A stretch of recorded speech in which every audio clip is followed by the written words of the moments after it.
আমি যখন মমতা ব্যানার্জির চোখে চোখ রেখে লড়াই করি 15 সাল থেকে, তখন এই নেতারা মমতা ব্যানার্জির কোলে খেলাধুলা করতেন, তার বাড়িতে গিয়ে এঁঠো কাটা খেতেন, নাস্তা করতেন, বাড়ির সামনে লাইন দিয়ে বসে থাকতেন।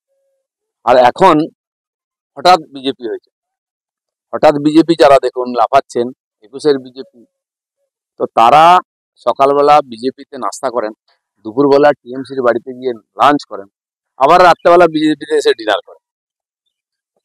দিলীপ ঘোষের দিকে কেউ বলতে পারবে এ কথা? দিলীপ ঘোষ আজকে 4 আনার মেম্বার বিজেপি, এখন তো ফ্রিতে মেম্বার, আর কোনো পোর্টফোলিও নেই। দিলীপ ঘোষ বিজেপিতে আছে, কারো খালি চাকরি চলে যেতে, টিকিট চলে যেতে একবারে হুড় করে ইন্দ্রের মতো চলে যাচ্ছেন বিজেপি থেকে, আবার হাওয়া ঘুরতে হুড় করে চলে আসছেন। তারা যেন দিলীপ ঘোষের ক্যারেক্টার সার্টিফিকেট না। তারা অনেকে 21 সালে দিলীপ ঘোষের পেছনে পেছনে ঘুরতো 1 লাখ 2 লাখ টাকার জন্য। কে আমার বিশেষজ্ঞ হয়ে গেছে, কি আমার উপদেষ্টা হয়ে গেছিল। আর 21-এর যে রেজাল্টটা খারাপ হলো, আবার জামা পাল্টে নিয়ে দিদির আঁচলের তলায় লুকিয়ে আছেন, দিলীপ ঘোষকে সার্টিফিকেট দিচ্ছেন।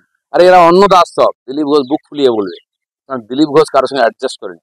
আমি সবাইকে চ্যালেঞ্জ করছি যারা টিভি দেখছেন, বলছি একজন একটা প্রমাণ দিন যে দিলীপ ঘোষ কোনো টিএমসির নেতাকে ফোন করেছে। মুখ্যমন্ত্রীকে তো ছেড়ে দিন,